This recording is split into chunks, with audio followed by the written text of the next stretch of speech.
Okay, so for this unit here, we're going to do a main housing replacement.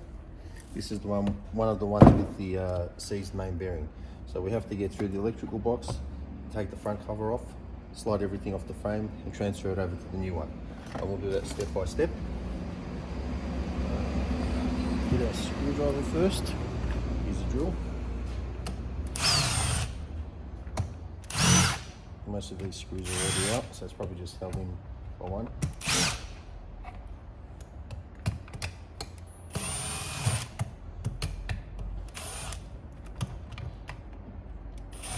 Come on.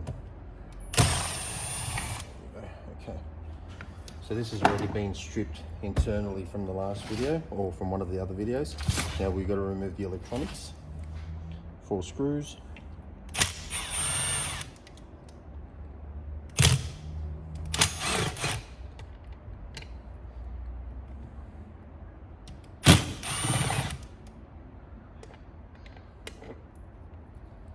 And last screw.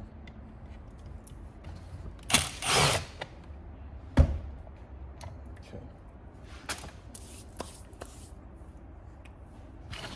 Now, this is pretty straightforward on this particular unit. So the first thing I'm going to do is I'm going to pull up the jack for the transducer, make sure that's out of the way, and then just one by one, feed these wires through. So there's a little slot there. It's just a matter of manipulating everything to fit.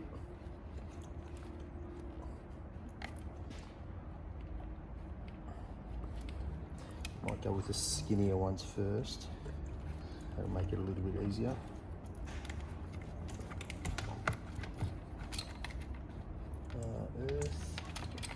Earth. So the more of the skinny ones I can get out, the easier it becomes to do this. Yep. Wires.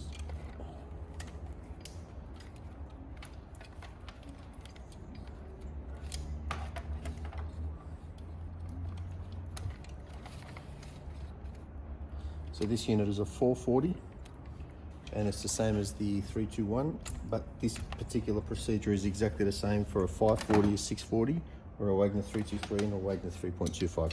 Putting everything aside there, I need to remove the main electrical line, which is that one there down the bottom. Just got to loosen that up.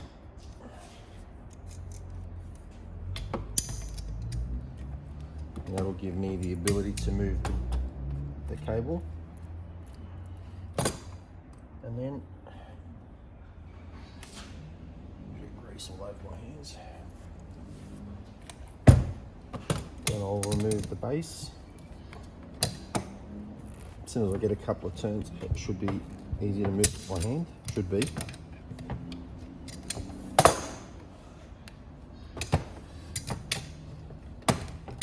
And you'll notice for anything with a flat surface, I'm using these Nipexes because they have a flat edge.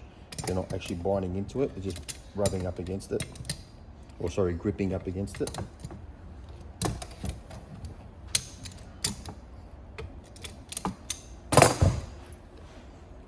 Oh, it's nice and tight in there.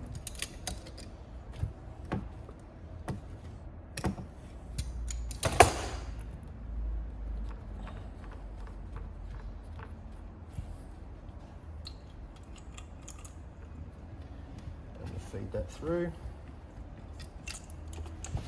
Now the only other thing I have to do is remove the EMI filter box, and it's the same process. So we'll loosen the arm. A bit too loose. It should be 24, I think.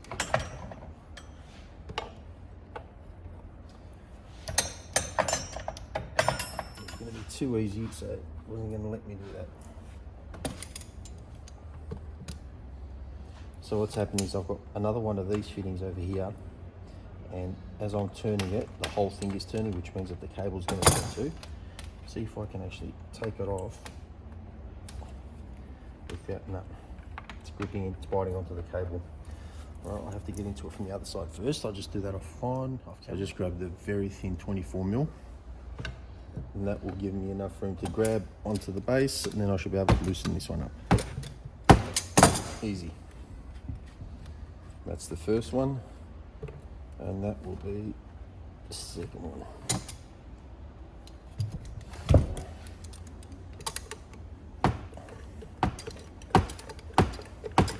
And the only reason I'm loosening these, I didn't need to loosen that one, but when I came back to the camera I realised I'd moved the wrong one. So the only reason I've done that is to give myself some access to each 1, 2, 3 screws there, which need to come off for the EMI box to come off. Alright, I'm just going to try and get this camera in a better position. So there's 3 screws. One down the bottom.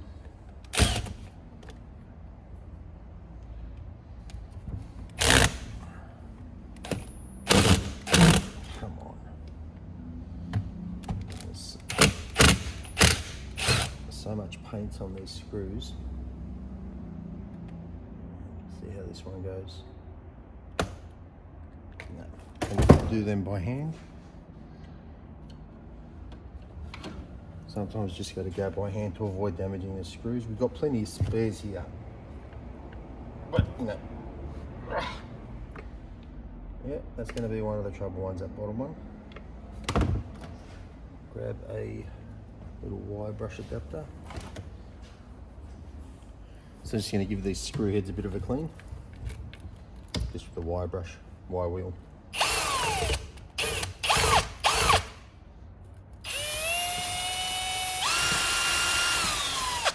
Can be done with a pick as well. Right, let's see if that helps.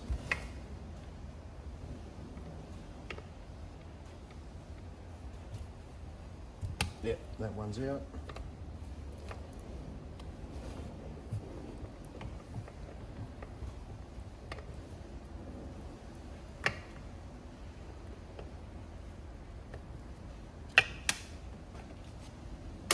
Let's try again for the bottom one.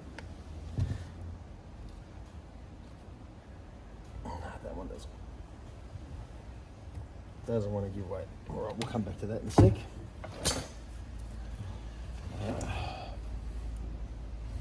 Still got one screw sitting in there I haven't removed completely. I'll take that out first. So that's why I took this shroud off, because it gives me a little bit more of a better angle to get in there, so I can come down a little lower with my angle.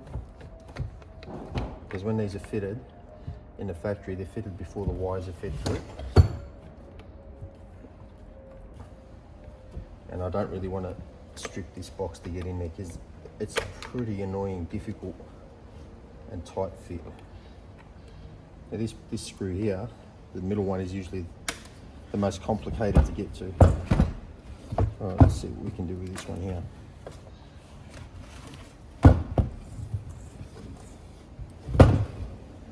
Hopefully you can get that on camera.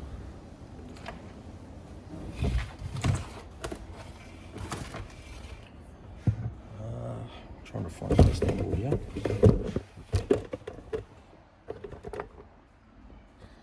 So it is this screw up here. I might have to come forward a fraction more. And zoom in a bit.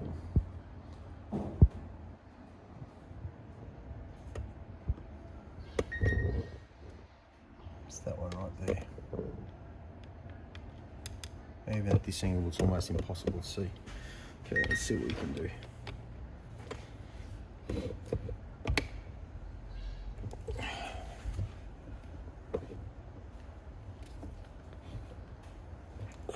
No. Gonna have to slice a groove in there and use a flathead. Just gonna use a very small fine pick. See if I can pick out the Phillips head a bit more. Maybe get trying to establish a bit more grip before I go to the extremes of grinding a surface down. Let's see if that helps at all.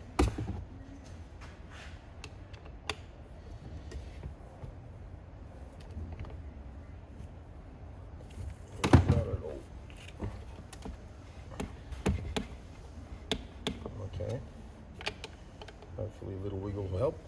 There we go.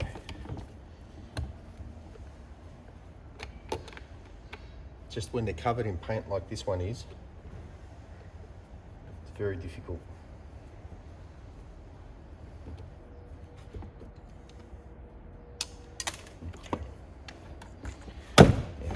We'll undo the EMI box and we'll come back out with zoom.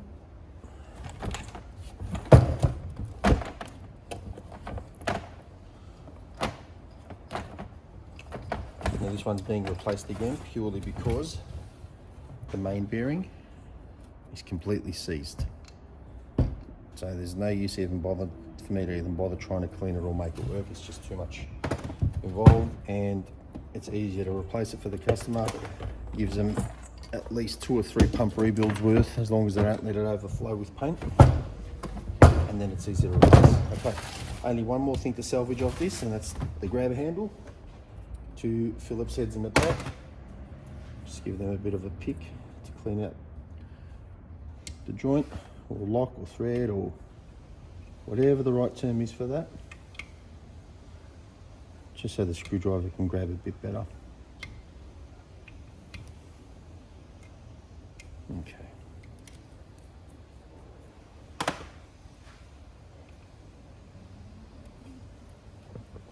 Yep, easy enough. One. And that's the second one. So that's the only other thing we're salvaging. Now we'll go on a new one. All right, 2 bolts here, 2 bolts here. Main housing will remove from the frame. Straight after that, we'll put the 2 new ones on. I'm just going to clean these holes a bit, just so we got more grip. There's 2.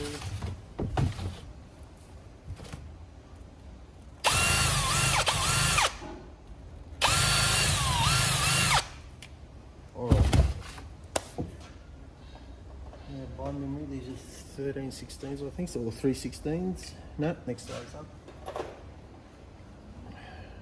732 should be correct, and it is. Just going to go straight into my ratchet gun.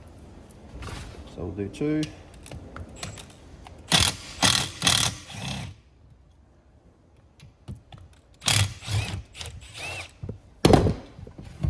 Now you'll notice I'm not actually stripping and cleaning, I'm not actually cleaning anything, I should say, and that's purely because we don't have the time to clean them for customers, and we tell them that in advance if they want to clean things just to do it themselves, because we genuinely don't have the time.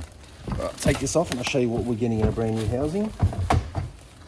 So we're getting the connecting rod, the main bearing is in there, and we're getting the gear as well, the larger gear. So all we have to do is reinstall this, and I'll just do it one by one. Same process of removal. Always thread by hand first few turns.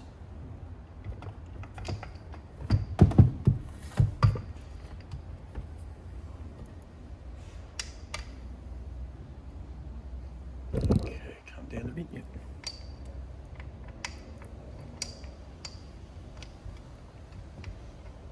Get that to line up through.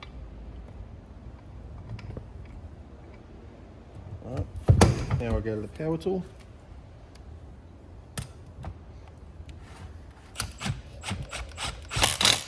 I'm not going to over tighten it, because if I do, this is too strong, it'll actually bend the pipe. That's the first one done. Now for the second one.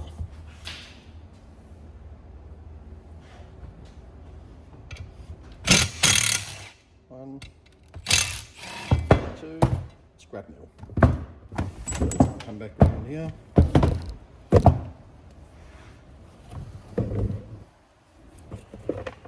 Okay, trying to keep the camera in the right angle is pretty difficult when I'm not looking at the screen. There we go. And we're in.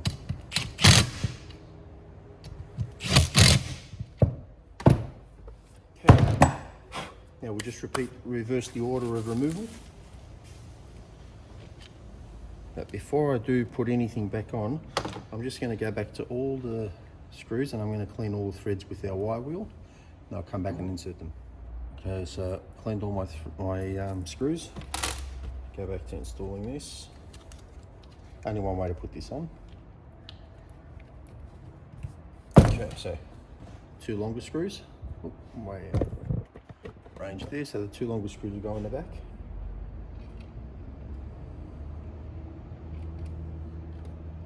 And I'll just hand screw these.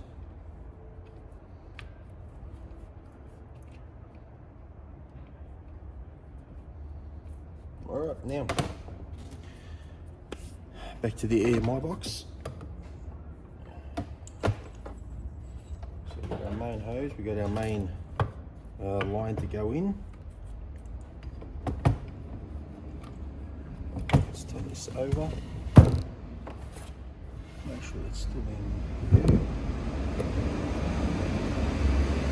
So our active is brown, neutral is blue, and earth. They'll go in first. Tuck that out of the way.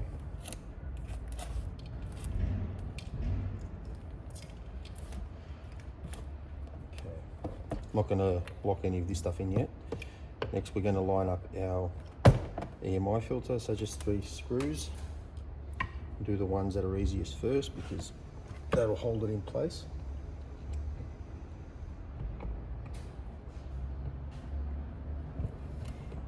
And that's usually the top one.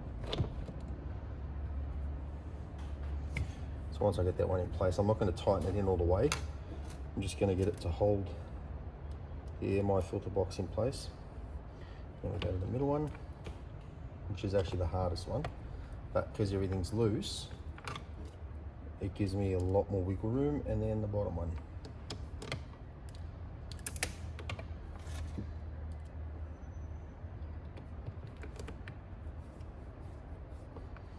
Alrighty. So I'm just going to see if I can show you this on camera. So those 2 bottom screws sort of get, it gets a little bit harder to access them purely because of the plug. Now, I can undo the plug, but it's just a bit too complicated, so I'd rather tinker with the screws than with the plug itself. It saves me opening up the EMI box and changing everything in there. And having said that, the filter inside the EMI box, I have never ever had to replace. They've, like, in the years I've been doing this and the hundreds of machines that have come through, I've never had to replace one of those. So that's a testament to Wagner with that particular part. Alright, now we'll lock in all 3 screws nice and tight, and that'll stop the box moving around. I'm only just hand nipping them, I'm not overly doing it because I don't want the threads to be difficult to remove like they were when I first got them. So we'll bring this up and that'll stop this cable moving. Lock it in with the 24, even though it is imperial, the 24 is working just fine. We'll do the same to the top one because we loosened it earlier. Okay, and now we'll feed in our main line. We'll lock that in place. It'll get to a point where it'll just screw right up to the end.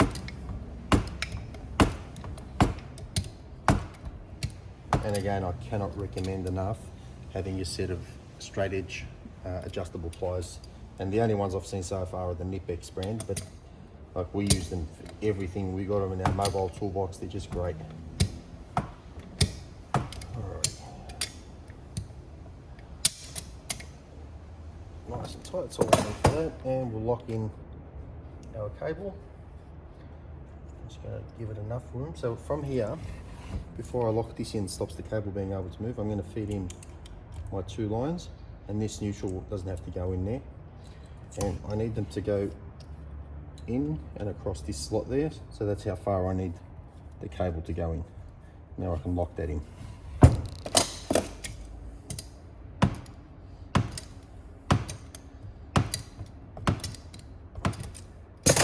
Okay, next we're going to fit our switch assembly back in. So this is the jack for the transducer, that's got to go back in too. Just cut that out a little bit. So first thing I'll do is I'll look for the wider cables because they're going to take a bit more space in feeding through. So that's the biggest one there. That's our digital display. That'll come through first. And then the rest can go in no particular order, as long as they all fit through and feed through.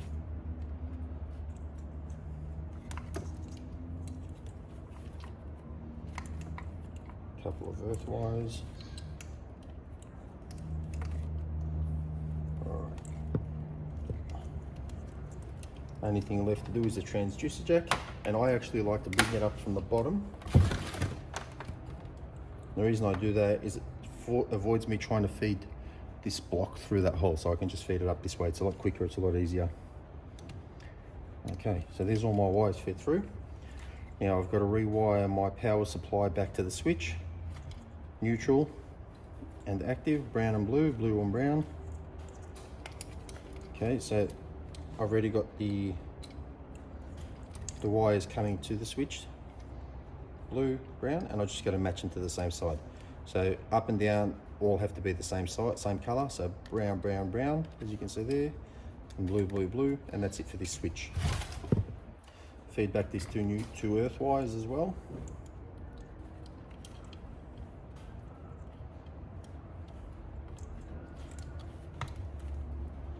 And that is, so I'll get those earths in. And that is how we refit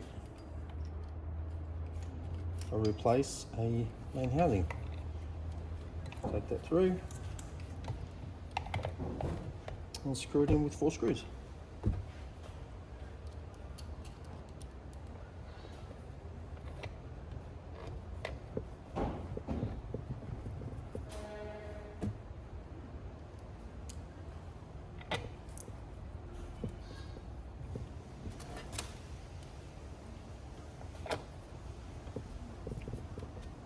Three and 4. That's our main housing reassembly. Replaced, fitted, new connecting rod, new bearing in the back, and new main gear.